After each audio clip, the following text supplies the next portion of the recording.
Hello, everybody, and welcome to another Top 10 edition of Magic Mics, proudly sponsored by our Patreon supporters and CoolStuffInc.com, where you can find cool stuff in stock every day, and our co-sponsor CardHoarder.com, offering the best inventory prices and delivery of cards for Magic Online. I am Evan Rueben, and we get started each week by saying hello to my two co-hosts, Aaron Campbell. Aloha. Rueben Bressler. Greetings, fellow Planeswalkers. Congratulations. Words are hard. They are hard. Words are super tough, but it's always fun to talk about Planeswalkers. Because we also begin with our choice of the top comment from last week in a segment we call Honorable Mention, where Rueben will tell us who was the most luxuriant and letting us know what card we did not choose as one of our top 10 Planeswalkers. Rueben? This week's winner comes to us from our Facebook page. Be sure to like us on Facebook, please. Mm-hmm. And also you can leave comments there, such as Anthony Locker, who wrote, "Wow, justice for Nyssa Worldwaker." He's a 5-cost Planeswalker that you can potentially play for 1. She turns your lands into 4/4s with Trample. Finally, her -7 lets you play every basic land still in your library and turn them into an army. I played that card. Yeah, that card was a house. 2+1s is no joke. Mm-hmm. Untapping 4 forests, essentially making her cost 1. That's real. Yeah, the 6 mana Teferi that is like the High Tide combo does a similar thing. Mm-hmm. This one was legal in standard and cost 1 less. It was just in green. Yeah. So yeah, tougher to do broken This was things. back when they had the big hexproof tree folk thing, right? Yeah. Yeah, Yep. that guy who had star equal to your forests or whatever. That card was ridiculous. Dungrove Elder. Yep, Dungrove Elder was great. I thought it was later. Maybe. This was M15. I think it was Might around have that time. been might have been twins, the Dungrove Elder twins, where you just made 2 of them. But Yeah, I don't remember. I do remember her seeing competitive standard play though. Like she was good, and I do remember using her at various times. And very good card. Also has a really sweet San Diego Comic-Con 2014 promo. Yeah, really absolutely. Nice. That said, thank you very much, Anthony. Get a hold of us Thank you. on one of those social media accounts. Try to contact Aaron. You're blocked. Don't worry. It's fine. it's how it blocked by works. 4/4 elemental forests is. There you go. There you go. Exactly. But because we spoke of our favorite Planeswalkers last week, it's time to see the yin to the yang, the other side of that coin. It's time to talk about the worst of the worst of the ones that we don't like. I know I personally did not choose to pick on any of the Planeswalker deck Planeswalkers. I felt though. Oh no, I didn't either. I felt that was just ridiculous. So this was like, main set released. Uh-huh. Main set release Planeswalkers. Okay. Yeah. So, that said, I'll move here to our number 10. Thanks again to Cool Stuff for that $50 gift certificate. Thank you. But for our number 10, Rueben, kick us off here. What you got? I also went with I went with Planeswalkers that came in packs. I didn't do any of like 7 mana Liliana or 6 mana Huatley or any of that kind of stuff. Right. But there was one Planeswalker that came in a pack that was never in standard that I really needed to highlight because of just the comparison that it drew because of its design and the card that it was partnered with demands that we talk about just how lackluster Rowan Kenrith is. Yeah. Because Will Kenrith is so good and Rowan Kenrith is not at all. So Rowan Kenrith is 4 colorless, red. We're going to have a lot of red Planeswalkers on our list. Sure. Legendary Planeswalker Rowan, starting loyalty of 4, +2 during target player's next turn. Each creature that player controls attacks if able. -2, Rowan Kenrith deals 3 damage to each tapped creature target player controls. -8, target player gets an emblem with, quote, whenever you activate an ability that isn't a mana ability, copy it. You may choose new targets for the copy. Partner with Will Kenrith. Rowan Kenrith can be your commander. So I've seen Will and Rowan decks. Mm-hmm. I'm not sure I've ever seen Rowan cast. I think I've only ever seen Will cast and red spells in that deck. Because Rowan is super bad. It doesn't do anything. It in fact hurts you most of the time because the plus requires your opponents to attack. Yeah, my only experience with Rowan was I'm a net decker when it comes to commander decks. I'm one of those terrible people. And so one of the first Zansha decks that I ever found had Rowan in there. Okay. And I remember mousing over it and I was like, oh, what is this? Why in the deck? Why is this here? Why are you like this? I just didn't know. I didn't know who would want her. Like, I just kept trying to rationalize it of like, okay, well, maybe she's not good in this deck, but she's good in nothing. Yeah. And it's so bizarre because all of the Battle Bond partner cards have these cool interactions with each other. The legends have these like Pier and Toothy. The Demon Angel couple. I was just going to say the Demon Angel. Yeah. And then the doggo with the Frisbee. Yeah. But there's like no combo with Rowan and Will. Like, I guess you can +2 both of them and make their O3s attack. But who cares at that point? It's just kind of lame. It's just pretty lame. It doesn't do anything. There's no card advantage. It doesn't protect itself. It's just a And, for what should have been, Commander Masters or whatever we wanted to call it at the time. And her brother's great. Brother's 3 times the price. Where's your brother? right. Bring your bro. You can stay over here. You can stay over there. It's fine. This reminds me of the Rueben. Do you know who Eliza Schlesinger is? Yes. Okay, so in her first comedy special, she loves to talk about that one girlfriend that's like, let's go out just as girls. We'll get drinks and watch romantic comedies. And Eliza's like, that's nice, Sydney. Where's your brother? Right. All right. Aaron, what's your number 10? So the first couple entries on my list are going to be cards that saw like fringe competitive play, but as a whole, they weren't very good. And I couldn't think of anybody I started off my list with other than my number 10. When she first came out, I even had a nickname for her because I just couldn't figure out why anybody would ever play her. She has one job. She's the epitome of the Planeswalker that does one thing very well. And when she's not doing that thing, she is straight garbage. Although I have had a little bit of fun with her in Vintage. I love to play her in Oath of Druids, where you can copy Sun Titans and then beat somebody to death, which is glorious. My number 10 is Saheeli Rai, or as I lovingly call her, Saheeli Y. Wow. Why would you play this? So Saheeli is one colorless, a blue and a red. She is from Kaladesh. Planeswalker Saheeli, 3 loyalty. You can +1 to scry 1 and have Saheeli deal 1 damage to each opponent. Sure. Okay. You can -2 to create a token that's a copy of target artifact or creature you control, except it's an artifact in addition to its other types. That token gains haste. Exile it at the beginning of your next end step. So that's how I make Sun Titans. There was the Felidar Cat, which was banned almost immediately in Standard. So if that's what you want to do, if you want to do like a Splinter Twin impression, she's really, really good at that. Past that, not so much. You can also -7 and search your library for up to 3 target artifact cards, which is 3 artifact cards with different names. Put them onto the battlefield and then shuffle your library. So when she's not doing the things she's really good at, she's just kind of a whiff. And I'm really glad that she does have a new card now that's quite good. And I know people were really interested in her when they first saw her of like, oh, wow, she's making metal somehow and like wearing it. That's really cool. But this was a really poor introduction to what should have been an awesome character. Right. It was oops, we broke Standard, half of it. And then the other half was, and she sucks when she's not breaking Standard, she's just mediocre. I think at the time, this was after Liliana, the Last Hope. And I think Wizards was just, we just don't want a 3-mana Planeswalker that's just like the best thing you could be doing. So now we have Baby Teferi, so that's gone out the window. Right. Exactly. Oh, they've come around. A blue Planeswalker. Yeah. I mean, the +1 is so lackluster. The minus requires you to have a board presence. The ultimate doesn't do anything. Like maybe bottom 3 worst ultimates. Pretty bad. You're right. That 3 months between Aether Revolt and Kaladesh, where people were just like, "Why is this in the set? What is this? Like, how does this do anything?" And no one had any answers. And then Copycat was broken, and then they got rid of Felidar Guardian, and once again, Saheeli did absolutely nothing again. So womp womp. That's what we would describe. From Saheeli Y to Saheeli womp. My number 10. Saheeli bye.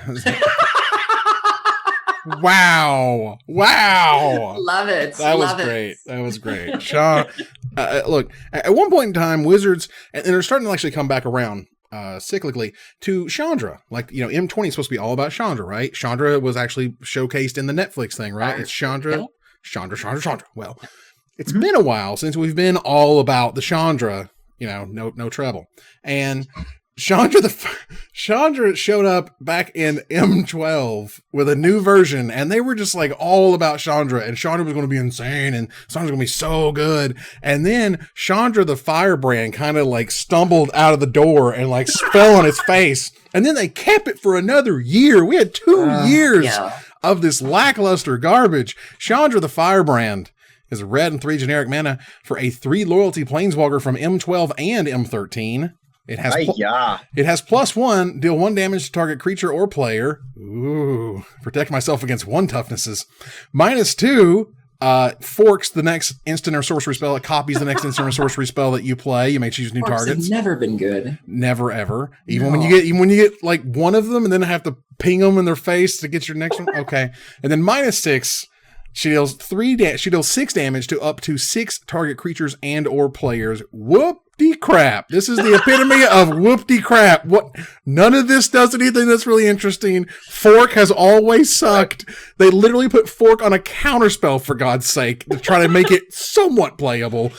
It's awful. They were really worried about 4-mana planeswalkers at the time, especially ones that could be splashed, and this only had the 1 red mana in its casting cost. Turns out they didn't need to worry that much. They got a little adorable with the ultimate, -6 to deal 6 to up to 6. So we get it. You're very cute. All very adorable. This card is very think about opening packs of M12 where you could open in the mythic slot any of the 5 Titans or a Chandra. I mean, at least it protects itself with its +1, but a little bit. But on turn 4, it does nothing. At that point, you're dealing with far more than 1 toughness is going to get you. Yeah, I mean, look, one damage. It also only goes up to 4. At least it gets out of lightning bolt range, which a lot of the planeswalkers can't even do. It didn't really matter around by that time. It was. Unfortunately, we're gonna have a lot of Chandras on this list because they have printed a lot of horrible Chandras. Yeah, they have. This is not the last Chandra, I assure you. That said, let's move here to number 9. Ruben, what's your number 9? Perfect segue. Speaking of horrible Chandras, now this is also not the last Chandra on my list. I left Chandra the Firebrand off of my list, but if we're talking about horrible Chandras, let's go all the way back to the original horrible Chandra, the original Chandra Noir, which was bad. It was bad, man. 5 mana, 3 colorless red gets you a 6 loyalty planeswalker. Okay, big number. We're the big number, and we have a plus. The plus is it deals 1 damage to target player. And it has -6, deal X to target creature, which is the only good ability on this card. And -8, Chandra Noir deals 10 damage to target player and each creature he or she controls. Now, the minus is cool. It's fine. It's bad. This was one of the first planeswalkers ever made. Wizards didn't want to get it wrong. Wizards didn't want this one to be the best. And I know that, like, I literally spoke to R&D at the time. They did not want this card to be the best one. Sure. They wanted Garrick to be the best one, which he was, and he won that Pro Tour. Pro Tour lore one, as you would describe it. Yeah. But Chandra Noir was just... It doesn't protect itself. I mean, it does protect itself, but it protects itself badly. It doesn't give any kind of card advantage, and the +1 is horrid garbage. Yeah. It's bad. It's pretty gross. So, and I'm pretty sure probably the worst of the original 5. Not really close. Yeah. Worst of the original 5. I mean, the other ones all saw at least some amount of competitive play. Yeah. In some decks. Right. And this one never did. Right. Jace was great. Garrick was great. Liliana was played. Liliana won a Pro Tour. Liliana won Worlds. Johnny did great. And Johnny was a staple of a bunch of those aggro decks. So Chandra was poop. Chandra showed up in the Super Friends decks, and people it blew people's minds because there'd never been one before. Right. There's like this weird planeswalker. Let's just start playing a bunch of them. Everyone's like, oh my God, you can untap and play blah and do this and it's great. But Chandra was even then the worst. Not close. Yep. Aaron, what's your number 9? My number 9 contained all of the ingredients for what should have been a stellar card. It showed off a change in the color identity for the character, or at least a more permanent change, as before it was seen as kind of temporary. It had 4 abilities, which usually is huge for a Planeswalker, and you immediately feel the sense of like, oh no, what's going to happen? Is this too good? It tied in with the storyline very well. There was an item, this person's weapon was a toy that you could actually get and have, and so that was really interesting. But the card landed with kind of a thud. My number 9 is Garruk Apex Predator. So Garruk Apex Predator is from Magic 2015. It is a Planeswalker 5 colorless, a black and a green, which is a lot. Planeswalker Garruk starts off with 5 loyalty. You can +1 to destroy a Planeswalker, which is pretty hot. You can +1 to put a +3. You can put a 3/3 black beast creature token with Death Touch onto the battlefield. You can -3 to destroy a creature, and you gain life equal to its toughness. -8, target opponent gets an emblem with whenever a creature attacks you, it gets 5/5 until and gains trample until end of turn. So 2015, Garruk was one of the Planeswalkers they were really leaning on. Before, Garruk had kind of dabbled with black and green before, as being tainted by the Chain Veil, and this was him fully giving into like that Golgari side, which was really, really cool. But 7 mana was a lot. A lot of his Planeswalker abilities weren't really in demand. I think this was like sideboard play, maybe. Ironically enough, it's going for $16, so somebody's playing with it now. I don't know who it is, but it just kind of landed with a thud, and it just had a lot of things going for it that just didn't really work. It was just like, this is another than 15 Mythic. I mean, it was like, this was the big epic storyline moment, right? This was Garruk's killing Planeswalkers. Oh my God. Mm-hmm. But 7, man, when you get to 7 mana, this thing needs to just like do everything. Yeah. This was the first Planeswalker since Jace the Mind Sculptor, at least at the time, to have 4 abilities. So that was a big deal, right? Mm-hmm. And so when you resolve this thing, it should be just like epic, and it wouldn't. Like, it wasn't, no. It just wasn't. Yeah. Yeah, so not a monster fan of the Apex. Although I am excited to see what they do with Garruk coming up, because he was noticeably not around for War of the Spark, which I thought would have been amazing. Like, I was imagining him as like this wild card where like you didn't know what side he was on. Like, was he just going to randomly start killing Planeswalkers? Like, kind of like Boogeyman? I thought that would have been really sweet, where you have Bolas, you have the heroes, and here's this guy, just him and Obnixilis, just kind of randomly picking. Right. I am really interested to see what they do with the Planeswalkers who aren't in War of the Spark. Tezzeret. Those who are missing. Tezzeret, I think, is probably the centerpiece of the next arc, because he wasn't present for War of the Spark, and he's such this big featured character. I mean, he was the Buy Box promo. He was the Buy Box promo, but he doesn't come through. He was the bridge. Sure. And Koth, that wasn't there, that's for sure. Koth wasn't there. Obviously, Elspeth. Everyone has their conspiracy theories about Elspeth. But I mean, there are these few disparate characters who are still elsewhere. What's Duretti up to? Those kind of characters that are out there still. Duretti having roots in Ravnica too. Yeah. Nice. Well, look, for my number 9, this was a card that was just a giant disappointment. And it's good and limited, and that's fine. All sorts of these cards that are terrible can be good and limited because they're Planeswalkers. It's really difficult to be bad and limited, but we'll get to those.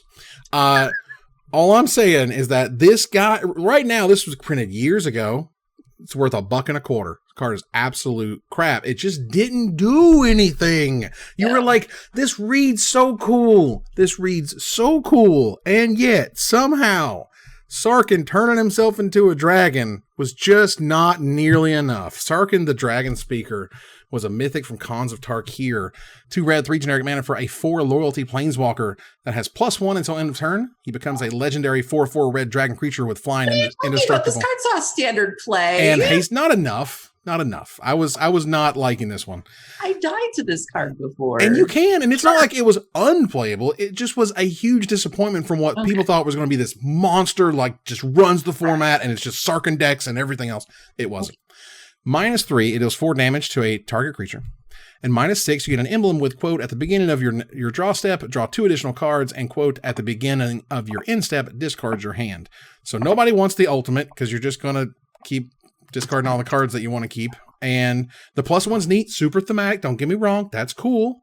But, okay. I paid 5 mana to deal 4 damage, and he's at 1 loyalty. Like, that's kind of that's your rate, Sure. And it just, I mean, I think this was a good Planeswalker. I would not put it in my bottom 10. I think that there are worse red Planeswalkers, certainly.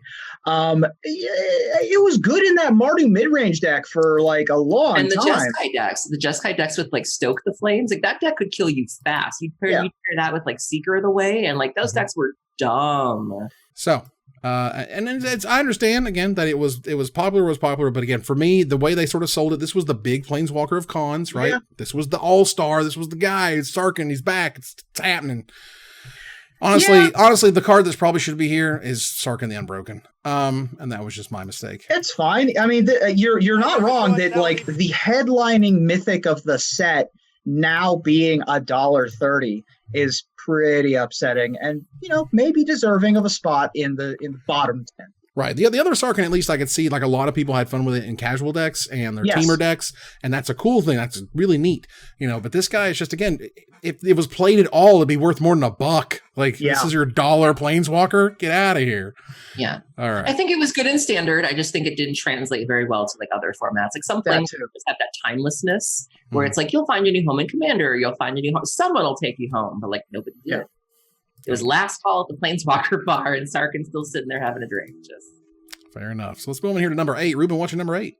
My number 8 is higher on someone else's list. Okay, then. Aaron, what's your number 8?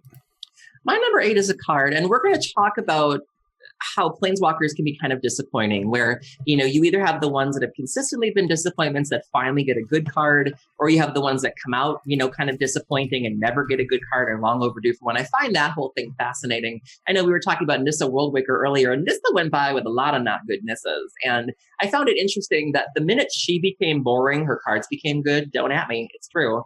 And so this is somebody who was introduced to us in Return to Ravnica block. Who were very excited to meet this Planeswalker, and Jeskai at the time was so kind of finely tuned that there just wasn't really any room for anything new. Specifically, when this card was kind of competing with Jace Architect of Thought, now he's become a much more important part of the storyline. And one of my very dear friends even cosplays as him. My number 8 is Ral Zarek, or Ral Zaddy for those who want to know. So Ral Zarek, don't look at me like that. Is 2 colorless, a blue and a red. He is from Dragon's Maze, which we all know and love. 4 loyalty. You can +1 to tap target permanent, then untap another permanent. Snooze. Sure. You can -2 to have it do 3 damage to a creature or player. 4 mana bolt, y'all. Or you can -7 to flip 5 coins, because we're playing Pokemon, y'all. And you could take an extra turn after this one for each coin that comes up heads. I mean, it was sideboard play, maybe, but the Jeskai deck was just so good, and you had cards like Restoration Angel and Sphinx's Revelation and War Leader's Helix, and there were just so many other things that you could be doing in lieu of this card. You could be even doing Boros Reckoner Harvest Pyre shenanigans were more fun than this and saw more play than this, and Ral was just a lot to ask for Standard and never really took off in any other formats. And I mean, it's an $8 card now, which is fine, but I certainly haven't seen it in a Commander deck. And I mean, the only place that I've ever seen it in recent memory is Commander, because it can untap your Gilded Lotus or whatever. Oh yeah. But Johnny 2 Bolts, as has been referred to in the past, it didn't see any play ever anywhere in any format. I'm pretty sure. This made for some really fun videos when people would get the coins off and you'd see what happened. For sure. It's some good screenshots of LSV has lost the flip. That would have been a good card in Arena. Now we talk about Rakdos Showstopper and that whole thing. I think if Ral would have been around now, totally different card. Oh, for sure. It's hard to imagine a worst of list that doesn't have Dragon's Maze in it somewhere. Just going to drop that in there. Yeah. That said, this next one is one of those that it's just nothing is happening, and you see how they gave it such support, and it just doesn't happen. It's not happening, and even when you get it, even when it works, this Planeswalker is bad. Somehow Liliana Untouched by Death, even in the zombie deck, even when you hit zombies, even when you preview card, you engrave. I'm sorry. I gotta call them like I see them. This card isn't good. I have literally built the zombie deck in Arena, and it's not a good thing to draw Liliana all the time. And that's weird. That's the deck.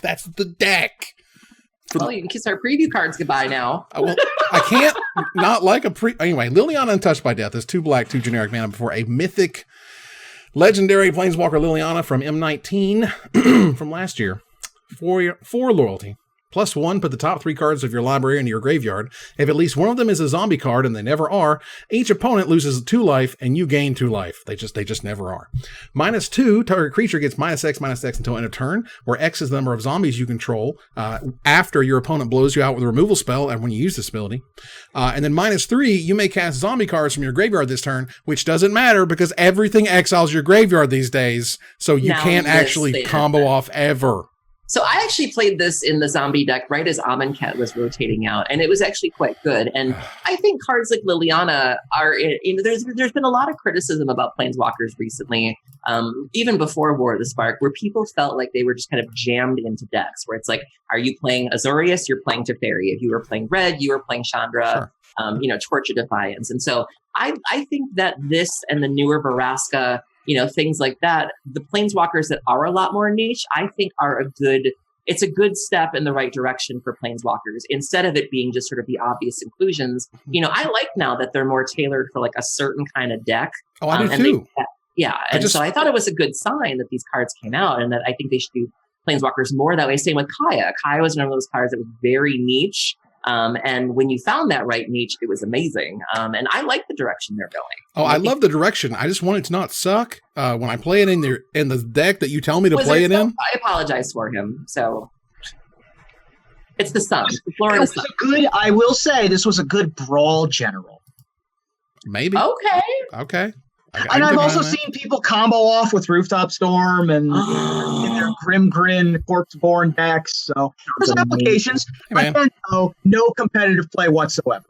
Like not even Can't protect itself. Like all of them, like weird corner case. Obviously corner case on purpose, but still corner case. Right. Like all of the markers of a bad Planeswalker are here. I'm still excited. I'm still excited to put it into my Ruben Bressler previewed EDH deck with no other zombies, just to do the Aaron Campbell of put the top 3 cards of your library into your graveyard for no effect, just to feel something. But just to feel something, yes. All right, so let's move on here to number 7. Ruben, what is your number 7?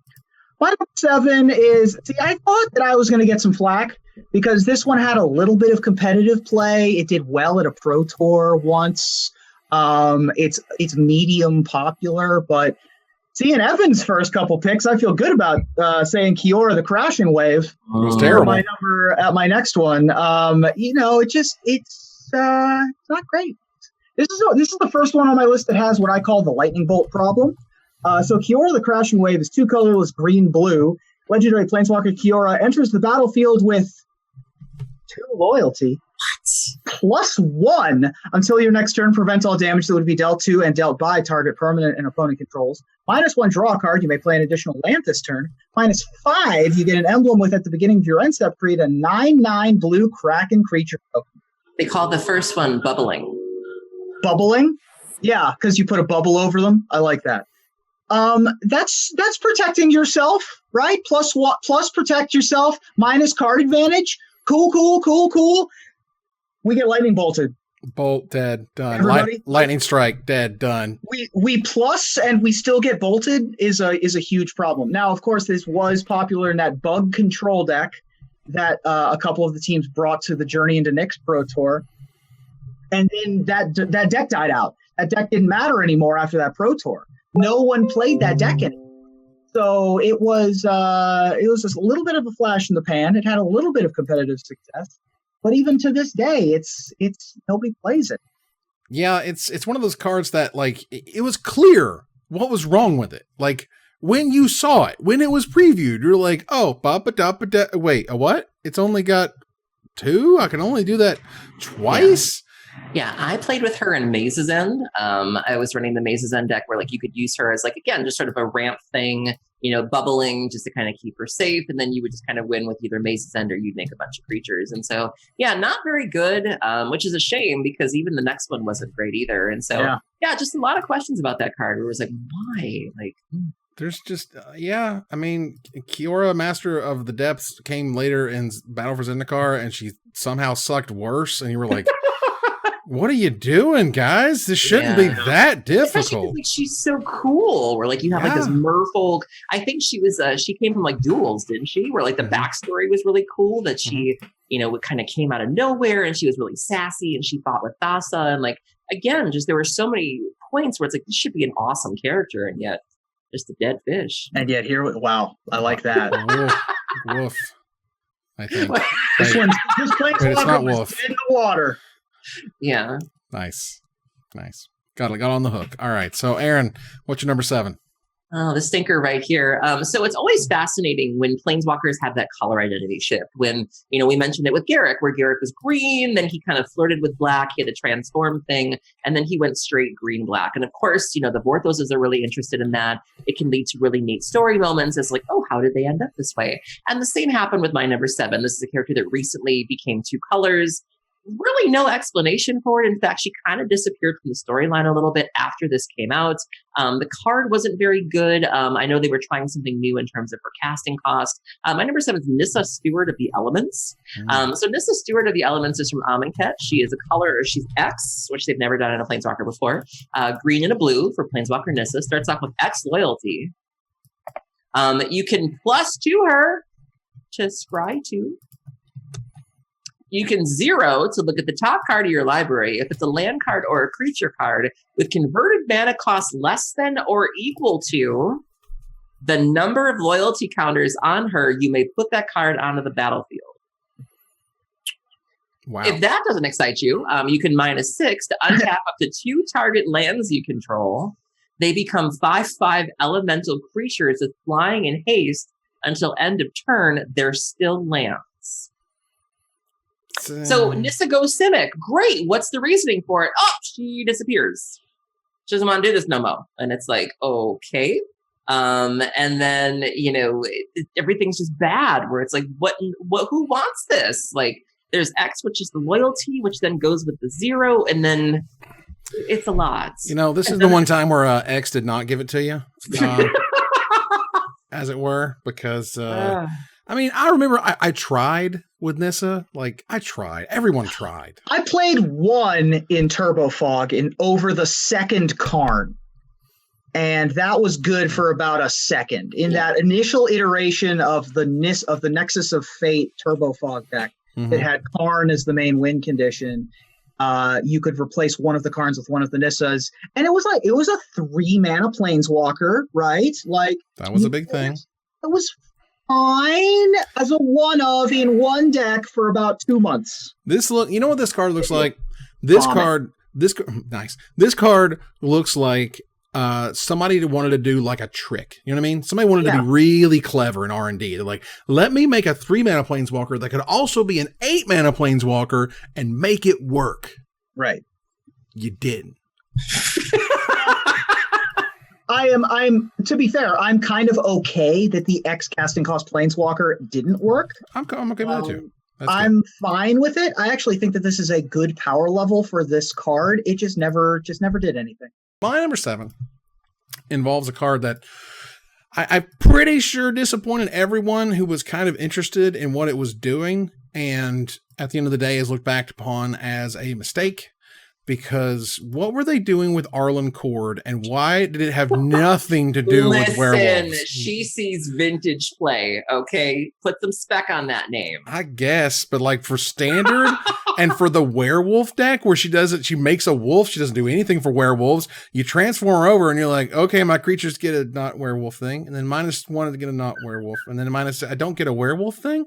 So Arlen Cord showed up in Shadows over Innistrad. It's a green, a red, and 2 generic mana for a 3 loyalty mythic Planeswalker Arlen. +1 until end of turn. Up to 1 target creature gets +2/+2 and gains vigilance and haste. Okay, that's the protecting, right? 0: put a 2/2 wolf creature token onto the battlefield. Transform Arlen Cord. She flips over. Gets all wolfy. Arlen Embraced by the Moon. +1. Makes no werewolves. +1 creatures you control, not werewolves you control or nothing. Why would you do that? Get +1/+1 and gain trample to end of turn, which I know why they did that. I'm just being silly. -1, Arlen Embraced by the Moon deals 3 damage to target creature or player. Transform it. Or -6, you get an emblem with, quote, creatures you control have haste and tap. This creature deals damage equal to its power to target creature or player. again, they ain't nothing wolfy here. There's nothing transformy here. There's no bonuses that you've seen on any other werewolf type creatures, but this was the werewolf planeswalker. Hashtag Transform Mafia. Yeah, and this gives a really exciting character. You know, I remember when she first came out, people were really excited because we hadn't ever really seen like a middle-aged woman like on a planeswalker where, you know, we had, I mean, this was even before Jaya was revealed to be older. Like somebody that, you know, the planeswalkers before had been in like the 20s, maybe even teens, maybe early 30s, but this was somebody who was clearly like a middle-aged woman. I know a lot of people were really excited about this. You know, people called her like werewolf mom or things like that, and she just never really panned out. You know, great story. You know, they introduced her in one of the articles or the stories on the website, and it just, this combined with the, you know, the old rich of the Kraken, whatever, they both were just bombs. Like they really did werewolves kind of dirty in that block. They did. Yeah, for all the expectation. I mean, to be fair, I think that there's a reason why we don't see old planeswalkers, and that is the same reason why we don't see old frontline Boros soldiers. They either all die or they get promoted and live forever. So that's why, you know, that's what happens is, you know, Teferi's 8,000 years old and Urza's 8,000 years old and everyone else is 20 and, you know, die at the hands like Domri Raid, like just die the first time they ever planeswalk. However, this card is awful. And one of my favorite things about this card is this brand newfangled Oathbreaker format that I'm sure Evan loves, because he's a big fan of all those new formats, that is running Arlen with Moon Mist. Oh, it's Jesus. Like the list that I keep seeing. Sure. And once again, to Evan's point, this ain't got nothing to do with werewolves. Or anything. So Moon Mist does literal nothing to this card. It doesn't do it. It doesn't flip this card, doesn't transform this card, doesn't do anything. And so, like, why is that a meme? I don't get it. So in addition to all of the maladies, this is the only, I think this is the only, or maybe one of two, now that I'm thinking about it, 5 ability planeswalkers, and yet somehow disappointing. Somehow no one was happy about any of this. Yeah, so Arlencord was a thing, and I think they made her like a 20-something again on the Japanese War of the Spark promo. Arlen, in War of the Spark, Arlen went to the dentist. Arlen lost a toe. That's what. Arlen's looking refreshed. That's exactly what she's doing. Arlen landed on Ravnica and was like, I am so angry. Because she's been Botox. She can't show feelings. Yeah. Like, I don't know, for what it's worth regarding Oathbreaker, I am actually pretty intrigued by that format. And I am not. Well, I feel like, look, I saw the Tiny Leaders thing come and go, and I think it might actually have more legs than Tiny Leaders, and here's why. Wizards, I think, can really lean in to something called Oathbreaker that has a big, you know, important planeswalker and an important spell, and making those things promo and foily and shiny, and selling that to you instead of a commander deck every year. I think it's actually could be a thing. I found out the boy I'm talking to is building an Oathbreaker deck, and I said to him, I was like, baby, I can't, I don't want you ending up like those poor guys at GPs that hold cardboard signs wanting someone to play with them. I was like, it would break my heart. My friends would be like, is he with you? And I'd have to be like, no. I was trying to think, maybe Aaron can help me since you're so jaded by this, but in favor of Liliana Untouched by Death. What's the spell for the Oathbreaker deck for Liliana Untouched by Death? I couldn't So if I'm being completely honest, I don't even know what Oathbreaker is. Okay, fair. No. All right, so really quickly here, Oathbreaker is where you pick a planeswalker and one spell, okay? And they both live in your command zone. They both live in your command zone, and they just act like command zone stuff. So you can play the spell, and it happens. If it were to be shuffled or anything, it goes to the command zone instead. And the next time you cast the spell, it costs 2 more. And the next time you cast it, costs 2 more than that. Just like your commanders. Spell, you have to have the planeswalker in play to cast the spell. Yeah. There's a ban list all of itself. It's 60 cards. So it's 58 cards plus your planeswalker and the spell. And then it's a multiplayer format. And you only have 20 life. You don't start at 40 life.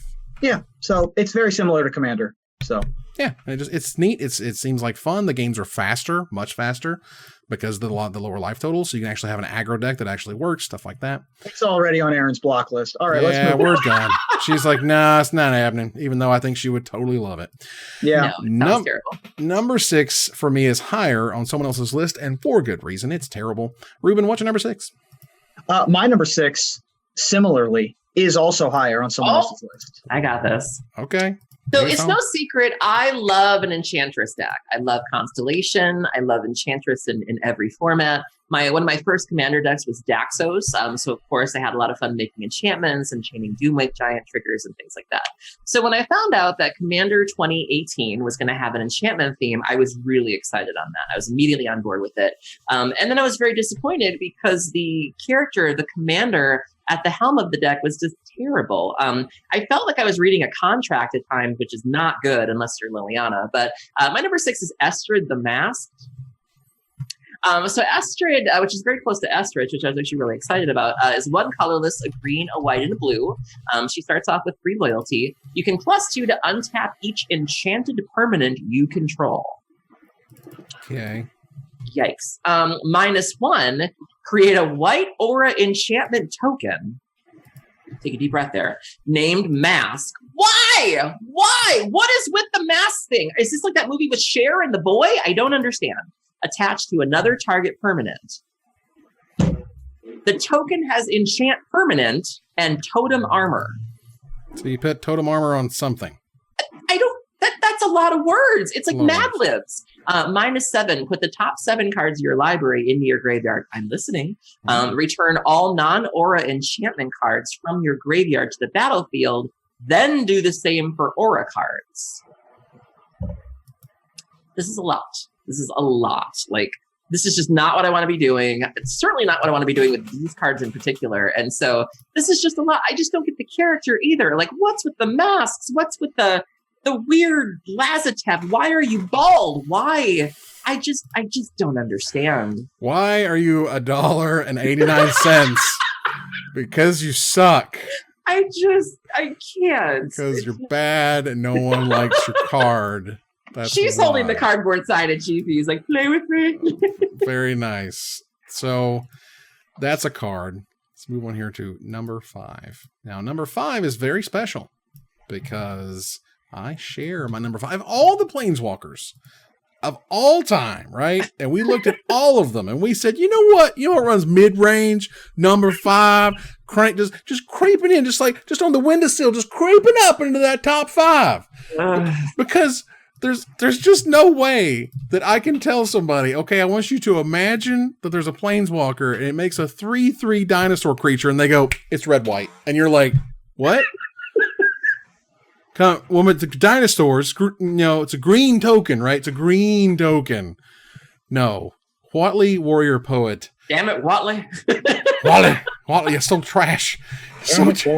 Oh my God. Whatley Warrior Poet showed up in Ixalan, a white, a red, and 3 generic mana for 3 loyalty. +2, you gain life equal to the greatest power among creatures you control. Because when you think of Boros, you think of life gain, just straight life gain. Not even a helix. Not a helix. Damage life gain. Not a helix. A 0:, make a 3/3 green dinosaur creature token with trample. Because, okay. And 5. And -X. Ooh, no ulti, just -X. She deals X damage divided as you choose among any number of target creatures. Creatures dealt damage this way can't block this turn. So this was my number 5 as well. Yeah. And then she had a weird color shift in the same block where she went from Celestia she went from Boros to Celestia. And she's just as awful, basically. Right. I mean, I honestly had to mull over which one I wanted to have on here because they were both awful, but she just doesn't fit in with her colors. She has a weird shift in the middle of the block, which isn't very well explained. She's not a very interesting character, to be quite honest. Nope. The dinosaurs never took off in Standard. It's clear that that's what they wanted her to do. I think the X damage was meant to be an enrage trigger of get all the enrages, but that involves a lot of setup. You typically want a -X that you can just do.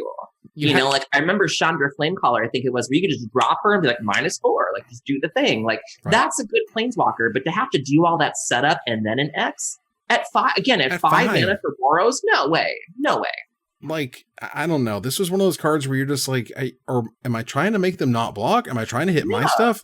Where does this fit on the curve? You know, the best way to get creatures to not block is kill them. Is to smash with giant monsters. Right. Don't do the whole, like, can't block dance. Like, no. Oh, no. It's the +2 you had to have a board presence, and the board presence had to be something at least somewhat significant in order for it to matter. And then you gained some life. Like, nope. This card was just... It wasn't even relevant. Like, I don't remember anything really Bernie happening in Standard to where, like, you needed that life gain. Like, it was just, life gain. 5 mana, 3 loyalty. These days, we have had a... We're used to a finer sort of batch of Planeswalker goodness instead of this crap. Anyway, Rueben, what's your number 5? My number 5, it has an interesting word in its title, because there are some words that signal when something is going to be good in titles, or at least they signal what they're going to be. And then there are other words that signal that this is going to be a bad card. And, in my mind, I guess I didn't realize that this card was associated, or this word was associated with bad cards. Considering how many cards there are, I assumed that one of the cards, especially considering how important this piece of magic, this iconic piece of magical legislation, as crazy as the Guild Pact is, I would have thought that single card in the history of Magic would have had the word Guild Pact in the title and been good at some point. And that has not been the case. And the case is also the same for Jace, the Living Guild Pact. I mean, he doesn't even care about the Guild Pact. Do you think anyone else does? That's fair. He's like, here, hold this. It saw some sideboard play in that Pro Tour that one time because it's a 4 mana unsummon or something. Right. It's a 4 mana. Yeah, that is the extent of what, but it didn't even do well in that Pro Tour. Like, it didn't even do anything. So Jace, the Living Guild Pact, is 2 colorless blue. It's a Planeswalker Jace. It costs 2 colorless blue, and it's the worst one of them by a long shot. +1, look at the top 2 cards of your library, put one of them into your graveyard. Not card advantage, no matter what the Dredge players try to tell you. There's no sex in the graveyard. There's no sex in the graveyard. Right. -3, return another target non-land permanent to its owner's hand. Okay. Ability is fine. Costs a lot, but it's fine. -8, each player shuffles his or her hand and graveyard into his or her library. You draw 7 cards. So the ultimate doesn't even dig you out of the hole. No. Really. It helps you find things that maybe dig you out of the hole. Yeah. But this is the only Jace that never saw any play. We've pretty much, it saw very minor sideboard play, as you mentioned, just because of the unsummon. Right. It's a bad +1 ability with no card advantage. It's just a swing and a miss. This was because it. Let's back up. The reason that this Jace was supposed to be interesting and or exciting was because it had a lot of loyalty. You didn't normally see more loyalty than the cost of the card itself, and that's more or less been true since Chandra Noir. And so when this had 4 mana, but 5 went up to 6 loyalty. Did you say Nalar? He did. Nalar? Chandra Noir. Hey, y'all, it's a Nalar up in her. It was like, we's down at the farm in the cowpoke. We said, hey. The horse went Nalar. And the horse went Nalar. And I was like, hell for y'all. This card's bad. Oh my God. Jace Living Guild Pact, though, not doing it. Not even a little. No, not even a little bit. Not even a little bit. All right. Let's move on here we've heard of number 5. We go to number 4. Rueben, what's your number 4? Well, it's been a minute since we've talked about Chandra and the cavalcade of awful Planeswalkers that she has unfortunately had named for her or named after her. And unfortunately, we have to talk about Chandra Ablaze at this point because it was bad and disappointing. Oh, Lord, it was. Like Chandra Abad. Yeah, Chandra Abad. So Chandra Abad costs 4 colorless red. Starting loyalty of 5 +1. That is the end of the good things about this card. That's it. Discard a card. If a red card is discarded in this way, Chandra Ablaze deals 4 damage to any target. So we can't even get rid of our lands. Like, we have to discard stuff. So protects itself, but also is card disadvantage in order to protect itself. -2.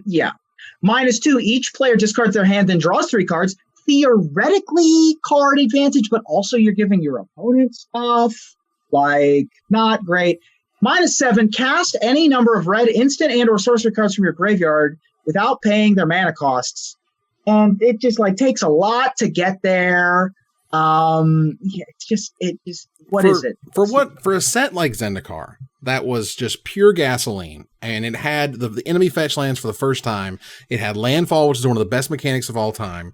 You had one of the worst planeswalkers, shockingly awful, seriously bad. Shocking fire red. Shockingly, lightningly awful bolt sizzle snap. For real, this card was just garbage. It saw a little bit of play in the Block Pro Tour because Block was still a thing back then, and it's a planeswalker in a block that only had 3 or whatever of them. Right, but it didn't even do anything. I mean, it saw play because except for the reasons you said, because what else are you going to do? But other people found better stuff to do, so it wasn't even good. This was the idea. I think this was the idea that this is the big red spell, right? It's the big red deck. There used to be a big, you'd ramp up to Arc Sloggers and whatever back in the day, and you'd have these big red spells that you would then, sort of unleash. But even then, no, this card was bad. It was unfortunate. This card was my number 6. So it wasn't that far behind, but Chandra Ablaze just destroyed me. Man, just surprisingly awful. Aaron, what's number 4? All right, well, I'm going to stoke the flames here, and put my hat in the Chandra ring, in the Ring of Fire. So this Chandra is a lot of work, and I don't know how you red players. I don't know your lives. I don't know what you do, but it's my understanding that you guys don't like a lot of work. You like to just. It's got to be pretty easy. You're not trying to X spells. You're not doing untap shenanigans. There's no loops happening. Red players like X spells. But you're here to do one thing, and you know what I mean? You like it simple. Keep it simple. Yeah. And this card is a lot of work, even for someone like me. To my knowledge, she was the only planeswalker in this cycle that didn't see competitive play. I do believe they all saw degrees of play at various points, and was just not exciting, was a lot of work. My number 4 is Chandra Roaring Flame. So Chandra Roaring Flame was the flip side of Chandra Fire of Kaladesh, which was from Magic Origins. That was the flip cycle, the baby planeswalker cycle. So I'm going to talk about the human side first. So you got to pay 1 and 2 red to get a human shaman.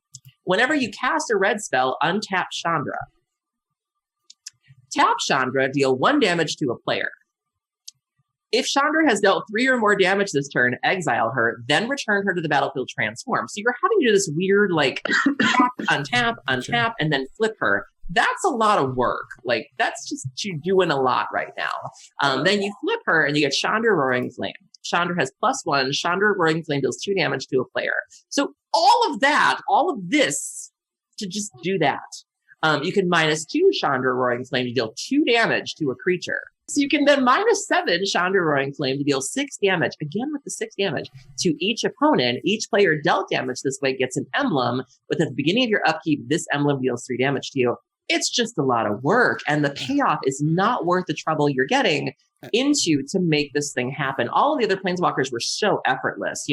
Gideon even, attack with 3 things, done. I mean, Liliana, kill something, cool. Jace, stupid easy to get going. Nyssa even. I mean, this was just so much work, and just, I don't recall this one ever seeing any play, and just, to me, it was just bad. Note that she has 4 loyalty on the other side, and is a 2/2. As a human. So a 3-mana 2/2, those are not exciting stats. I remember it was okay, we can make this happen, right? We can bop it to bop. And then you do it, and you play the spell, and you do it, and then you play the spell, and they kill her in response.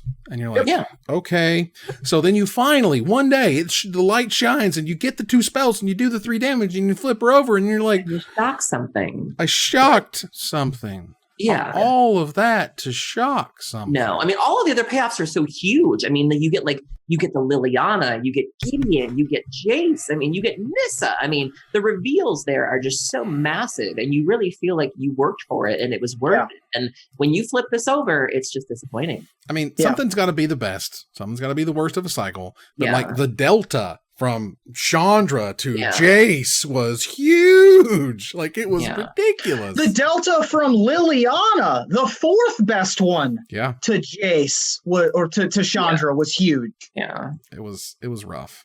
Yeah. That said, my number 4 is fun because it is the definition of disappointment. It is the one that you can harken back. And you can say, you remember when such and such came out and you were like, whoa, people got hype. Pre-orders went to like $25, $30. And then from the top rope, our newest Planeswalker since the original Lore 1.5, Sarg Invol showed up. And he was sucky. Oh my God. He was terrible. Yeah. Sarg Invol taught us lots of lessons. And one was sometimes the book isn't, the cover shows you one thing and the book's totally different. The cover got us real hype. That's what that saying is, right? Like that's what that saying is. The book's not all. The cover and the book are totally different. That's right. You can't judge it. See, I was trying not to use the idiom. Quote Evan Irwin. I like it. I'm trying not to use. All right, anyway, so the point is, Sarg Invol. You succeeded in not using. Thank you. Green, red, 2 generic mana for a 4 loyalty walker. With +1, creatures you control get +1/+1 and gain haste until end of turn. Whee! -2, gain control of target creature until end of turn. Untap that creature. It gains haste until end of turn. Okay, threaten. All right, threaten. I'm taking stuff. -6, make 5 4/4 red dragon creature tokens with flying. Yeah! Woo! Card was crap. People thought this was way better than Elspeth and were flipping out over how powerful it could be. And on turn 1, I do this, and on turn 2, I do this, and then I drop Sarkin, and I plus the Bopadop, and I threaten their thing, and then it's amazing. It's not amazing. It's just sad. And he just dies. Johnny 2 threatens. Also not good. No. This was my number 8. Nice. So what are the rules of Planeswalkers, right? We want card advantage. We want a way to protect itself. We want an ultimate that will end the game. Right. And we want to have like a high-ish loyalty. This did the back 2 things. Like that ultimate is easy to get to. It goes up to 5 from 4, which is like your baseline level of Planeswalker. And 20 power and dragons will end a game pretty quick. Unfortunately, you gotta build a foundation before you build a second story, and this card could neither protect itself nor could it gain you any amount of card advantage. That was the death knell for Sarg Invol. Not even a little bit. This was supposed to be like this was supposed to be important, like in the mirrors, right? Like who gets the Sarg Invol first, and then I'll go steal your creature, and I'll keep this back. No, man, this card was just one giant sadness. It was also the first multicolor Planeswalker. It's true. And so, you had nothing to compare it to, but by being multicolor, it was going to be even harder to cast. And so being harder work to put into decks relegated to even more of a focus. And it was just bad all the way around. Yeah. It turns out there were days when Wizards would give you a free promo for playing in a pre-release, but everyone got the same one, and it was the best. More, Grandpa. And it was the best card in the set. They gave you a Johnny Vengeant, which was another multicolor. I also used to pay for your flights to go to events. Hey-yo. I heard that Wizards used to go all the way up the hill and back down. Okay. Anyway, moving on. Number 4 for me was that. So let's move on here to number 3. I'm going to be out for a little while. My number 3 and my number 2 are higher on someone else's list. So I'll see you guys at number 1. But that said, Rueben, what's your number 3? My number 3 is a card that I feel like people wanted to be good, but immediately knew that it wasn't. But it was a card that I don't know, people kept trying to make work, and it never did. This was also at a weird time in the life cycle of people's memory. There are just archetypes that people want to be good every once in a while. And there was a while there where people were like, man, it's been a while since mono black control has been good. I really hope that Liliana of the Dark Realms brings it back. No, you didn't. It has 0 results from any competitive format in its history. I'm going to toilet paper both your houses. It has never been good, and it will never be good, and it's bad. Liliana of the Dark Realms is 2 colorless black for legendary Planeswalker Liliana. It has loyalty of 3. It has +1 card advantage. +1 card advantage. Took your library for a swamp card and put it in your hand. then shuffle your library. So we're drawing a card. It's a basic swamp. It's a swamp every time. Not necessarily basic, but, it's a land every time. -3. Okay, so target creature gets +X/+X or -X/-X till end of turn, where X is the number of swamps you control. By the way, we start with 3 loyalty. So this kills... kills itself. So it does not protect itself. It's very black. Okay. Immediately commits seppuku in order to knock out your opponent's 4/4. The old seppuku. And then -6, you get an emblem with swamps you control tap for a lot. So ultimate does not end the game by itself. Cannot protect itself. I guess it can, but it kills itself. It sure is a lot of work to protect itself, and goes and gets you a swamp. So, and the other thing that's really disappointing about this one in particular is that there's another card in the same set with the word Dark Realms in it, and that card is exciting and cool and interesting, and this one is not. Yeah, that would mean Rise of the Dark Realms, which is a 9-mana sorcery that puts all creature cards from all graveyards onto the battlefield under your control, which is very cool, very Liliana. I've cast that a couple times. And is a $20 card. Thank you very much. Yeah. Jeez, that's $20, and I can see why. Liliana of the Dark Realms is awful because it protected itself by killing itself, therefore not protecting itself because you killed yourself. It was also bad and limited. Like, how are you going to make a Planeswalker that's bad and limited? Gosh, because you're usually playing 2 colors, so you wouldn't get like you might get like -2, -2, -3, -3, or whatever, And I'm going to spend 4 mana and my mythic that I opened in my sealed pool to kill your grizzly bears. That's what I'm going to do. Aaron, rebuttal. All I have to say is that if you post a GoFundMe to go to Barcelona, I'm not going to share it. Okay, all right, that's where we're at. By the way, if you listen to this in the future and you have no idea what we're talking about, enjoy that. Of people trying to raise money to go to Pro Tours or Mythic Championships or whatever. Aaron, what's number 3? Girl. Just this. I want the best for this character. I do. She's had a couple bites at the apple, and the apple is rotten. I'm sorry. This character just deserves so much better than she gets, and I feel like it just gets worse. It's just a bomb that keeps exploding. My number 3 is Samut the Tested. So Samut is from Hour of Devastation. She's 2 colorless, a red and a green. Starts out with 4 loyalty. You can +1 up to 1 target creature gains double streak until end of turn. Okay.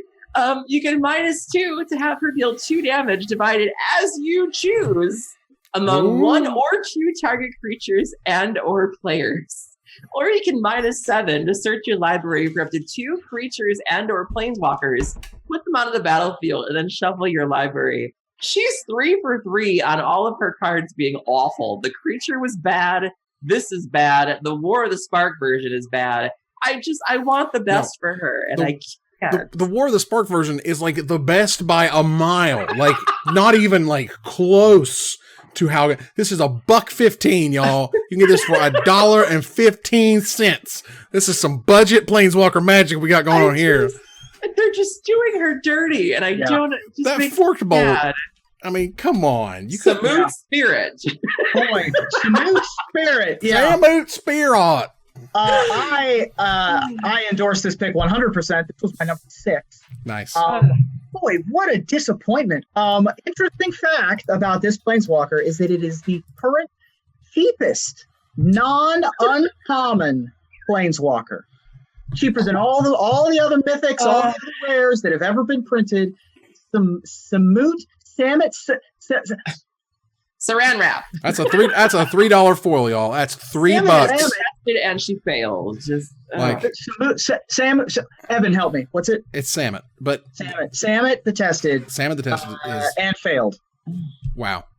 Well, it was bad. It was just none of these things work. None of these things make sense. Why am I paying 4 mana for a forked bolt and that's like your payoff? Why? I don't. Oh God, it was awful. All right, let's move on here to number 2. Again, I don't have one, but I'll see you guys at the top. Aaron, what's your number 2? My number 2 is the only higher on my list. Ooh, well. Okay then, Rueben, what's your number 2? We have a party because my number 2 is higher on someone else's Oh list. my god. Oh, we did it, fam. We did it. All right. Well, we have no number 2. We move on here to number 1, numero uno. We wanted to take a look at, of course, all of the cards across all the ways. And I think this is one of those times where me and Rueben have our number 2 and our number 1 flip-flopped, which Possibly. I can certainly see, which is okay.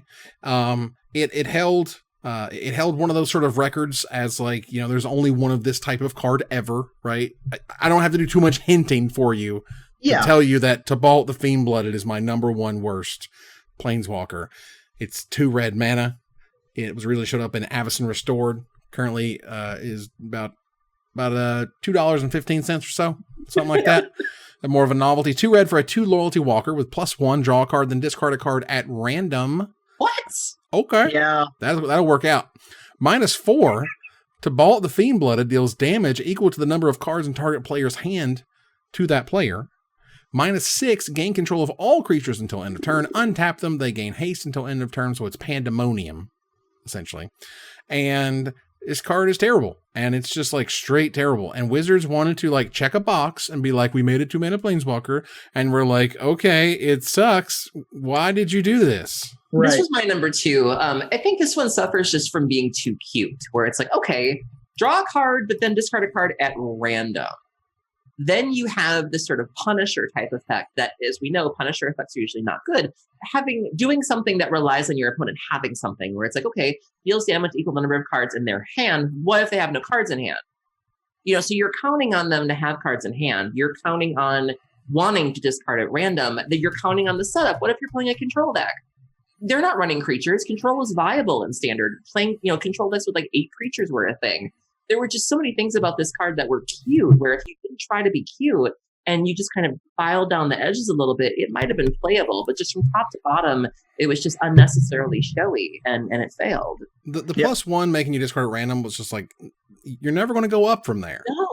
You're never going to go up from there, no matter what you do. So Ren 6 was printed recently as of the recording of this video, and that thing is bananas. And I'm expecting that if you listen to this in the future, you're going to be like, wow, yeah, that card was absolutely bananas, because that's what a 2-mana Planeswalker can do when you want it to be a force to be reckoned with. Look at all the things that Ren 6 does that Tibalt doesn't, that we've talked about. We've talked about card advantage. Tibalt is not card advantage. It's card selection, kind of. It's card filtering, kind of, but not card advantage in any way, shape, or form. Cannot protect itself. Easy ultimate to get to that ends the game. This will probably end the game. Insurrection is a very powerful effect. Insurrection, not pandemonium. There we go. But starting at 2 and going from 6 is, boy, that's a heck of a number. Not to mention that its second ability -4 is almost as hard. I mean, if you're going to get to that, you might as well just go up to 6. And instead of Stormseeker, your opponent just gains control of all their creatures. Just imagine losing 2 cards at random so you can Stormseeker them. Yeah, and also has Lightning Bolt problem, right? Like, I understand that we're only spending 2 on this one instead of 3 or 4, but we're still losing the mana cost war there against a 1-mana spell. It was just a giant sadness, kind of a wet fart of a Planeswalker, and it's become a meme at this point. That the fart-blooded. There you go. That didn't go where I thought it would. Wow, I'm sorry, I had to try. That's gross. That's a problem. That needs to go see its doctor. That's right. That needs a physician's visit for that one. Oh my God. All right. Well, Rueben, what is your number 1? I mean, so for me, I felt like it was too easy to put Tibalt at number 1, and also because Tibalt is, to be fair, the second best 2-mana Planeswalker of all time. But we've had so many 4-mana Planeswalkers. We've had so many 4-mana Planeswalkers that enter with 4 loyalty and go up to 5, right? We've had so many Gideons. We had to have there could be only one champion. Gideon, Champion of Justice. Wow. Is my number 1. 2 colorless, 2 white for legendary Planeswalker Gideon. Loyalty 4. +1, put a loyalty counter on Gideon, Champion of Justice for each creature target opponent controls. 0, as is his custom, Gideon becomes a human soldier creature with power and toughness each equal to the number of loyalty counters on him, and he gains indestructible. He's still a planeswalker, prevents all damage that will be dealt to him this turn. And minus 15, exile all other permanents. So, myriad of problems with this card. If that +1 gets you a bunch of loyalty, then you're already losing, right? It's got a weird +1. Even if you're attacking with it, it has no evasion. Yeah. So it just gets stood in front of all the time. And it's got a bad ultimate, really. Not so much the effect as the cost. You're never getting to 15. Like, I don't care how many creatures your opponents have on the other side of the board. Unless you have a moat in play, you're never getting to 15. They put this card in the Vintage Cube right when this set came out. That was foul. It was laughable. Like, at least 3-mana creature Chandra was like, okay, I can see how this would be in queue for like a second. This was a joke to start, and I think it's well deserving of the number 1 spot. I let Tibalt, the 2-mana planeswalker, sit at my number 2. The champion deserves to be number 1. The champion was such, like, this is, there's times when, Kiara obviously needed a loyalty counter, and this other creature this other planeswalker just needed this little tiny tweak that you just like, that Liliana didn't need to kill herself. She needed to have 4 loyalty or whatever. Gideon is just like heinous, like aggressively awful, painful. Like, what is even going on here? What is your nut draw here, right? Like you play him, you +1, you add 10 counters because they have 10 creatures. You win that game. You think that's what's going to happen? Like, or you play it and they have none, and then the next turn they make 10, and then you can plus and then wrath is like the ideal scenario, I guess. With and expecting all that to happen for you to not be messed with or interacted with in any way, even in a multiplayer environment, which but even then you can't get a loyalty. You don't get loyalty counts for each creature each opponent controls. No, you only get to choose one. So you don't get like everything at the table. There's just, it's so weird. It was so bafflingly, painfully awful when it showed up, and it has not changed ever since. I don't get it. So, Aaron, what's your number 1? It is one thing to introduce a new character and give them a bad card. We've seen a lot of them tonight. Saheeli Rai, Samut, Estrid. I mean, that's one thing.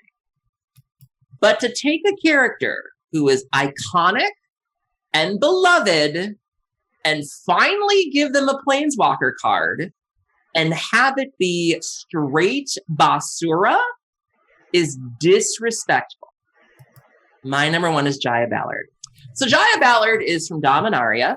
She is from Legendary Planeswalker, 2 colorless and 3 red. 5 mana. For 5 mana, I better get a foot rub and a ride home, okay? Legendary Planeswalker Jaya, 5 loyalty. You can +1 to add 3 red. Spend this mana only to cast instant or sorcery cards. Why? We've seen ramping before in red without that limitation. Why is that on there? You can +1 her to discard up to 3 cards. Okay, I like that. Then draw that many cards. Ooh. Or you can -8. You get an emblem with you may cast instant and sorcery cards from your graveyard. If a card cast this way will be put into your graveyard, exile instead. This is a lot, and this character deserved better. You could have taken some of that magic you gave to Fairy and given it a little bit to Jaya. There's just no excuse for that. Jaya Ballard, like, how dare you? Like, you bring her back. She's old. She's sassy. She's powerful. She ain't going nowhere. And this is how you do her? How dare you? Like, inexcusable. It was so bad, I had to throw a pie in Ruben's face. Exactly. I mean, this is the card that we wanted to be good. Jaya, April King cried when this card came out. Like, just because she loved Jaya. She loved this character. Like, this character means so much to people. We've seen her in flavor text. We've seen her in art. She obviously, inspired Chandra to be the way that she is. And it's one thing to do a character like Watley bad, or it's one thing to do, Tibalt bad, but this character deserved better. And no one touched this card. No one's probably going to touch this card. And we're in that season where people are doing like the 3 months of shenanigans before rotation. And it's not looking good for Jaya. And there's no reason for this. And Terrible card. Terrible. I was fully prepared to have this be Evan's number one, and for me to shout at him and yell at him and be like, how dare you rub my nose in it, and it's your number one, and I couldn't be happier. Because the defense that you have of this card is everything I want. How dare you, Wizards of the Coast, not make Gaia Ballard one of your most enduring characters, your only elderly planeswalker, really. I mean, I guess Teferi's old, and some of these characters are old, but they don't look it, and they aren't growing old. They are just canonically old. And not just that, but being an old woman, someone who's inspired one of your main characters, someone who's gone through so much over the history of the game, one of your people that tie the binds of your story together. To have this be the card is so disappointing and so sad. And everything you said is right. Everything is, I hate that this is deserving number one. I mean, this was my number 3, so it wasn't that far. It was Jaya Ballard, Gideon, then Tybalt. Jaya is, again, just one of those, like, $1.91 got you for less than a cup of coffee or whatever. You too can play with a terrible planeswalker. I'm not sure what deck wants this. I'm not sure what deck is, like, itching to throw in Jaya, or which deck is playing so much red that this is supposed to be your payoff. I mean, think about this. Think about a world in which Jaya's +1 is a red version of Teferi's +1. And Teferi's +1 is a version of Jaya's +1, right? So Jaya's ability is going to be rummage. Like, doesn't even have to be draw card. Literally just rummage. Right. Discard a card, draw a card, untap 2 lands in your end step. Probably playable. Probably playable. Teferi's +1 is add any number, is add up to 3 of a combination of blue and white to your mana pool. Spend this mana on whatever, on instants and sorceries or whatever. Probably still playable. Probably, yeah. Like, we'll be seeing a lot more divinations, but, probably still playable. So can we talk about the fact that, like, I do want to bring up something that's kind of come up through the show, surprisingly. What is it about red? Like, what is it about red planeswalkers that makes it so difficult to, like, peg them? I'm curious about that, because I know we had a lot of red between us, and, like, what is it? So I have a theory. Well, my one theory is that of all of the colors, red is the color identity that knows what it does the best. Okay. Right? It has one thing. Like, every once in a while, we'll get a wildfire, or like a desperate ritual, or something that does something slightly different. But red does lightning bolt. Red does incinerate. Red does pyroclasm, stone rains, fire. It deals damage and attacks you. And sometimes, because planeswalkers need to be different from each other. There are only so many ways to slice that particular pie. And so when they try to get cute and they don't really know what they're doing and going outside of their wheelhouse, then they lose themselves. That's my theory. Well, we have a color that I would argue is the hardest to design for, period. Because really? Period. Absolutely. Because red is just passion. Like, okay, basically it's burn spells. Because every other color is clear in terms of the stuff that you can do. Blue, you literally just do whatever. It's the best color of Magic.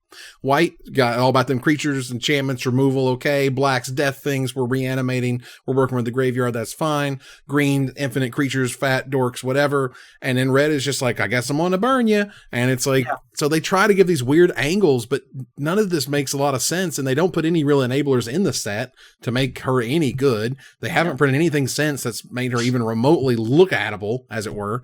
And so, we're stuck with a bad planeswalker that's bad. And that justice for Jaya. And that was our top 10 worst planeswalkers. You will see them on the screen right now for your review. Take a look at my list, Aaron's list, Ruben's top 10, and we want to hear from you about what card we did not talk about. And we'll select our favorite to win a $50 gift certificate to CoolStuffInc.com. But before we go, I want to thank my co-host. Thank you, Aaron. Thank you for having me. Thank you, Ruben. Thank you. Let's move here to our final slide. So I want to thank our sponsor, CoolStuffInc.com, our co-sponsor, CardHoarder.com, my co-host, Aaron Campbell, Rueben Bressler, you guys for watching or listening, and hope you support us at Patreon.com/MagicMikes. Follow, like, tweet, favorite, share, subscribe to everything social that tells people we exist. Catch us online at Twitch.tv at MagicMikes, on Twitter at MagicMikesCast, our Magic Mike subreddit, and like the Magic Mike's page on Facebook. Talk to us privately at MagicMikesPodcast@gmail.com. Follow the audio-only podcast at MagicMikesPodcast.libsyn.com, or find us on iTunes and Spotify. Or join us here next week, same time, same place, for another episode of Magic Mikes. Good night, everybody.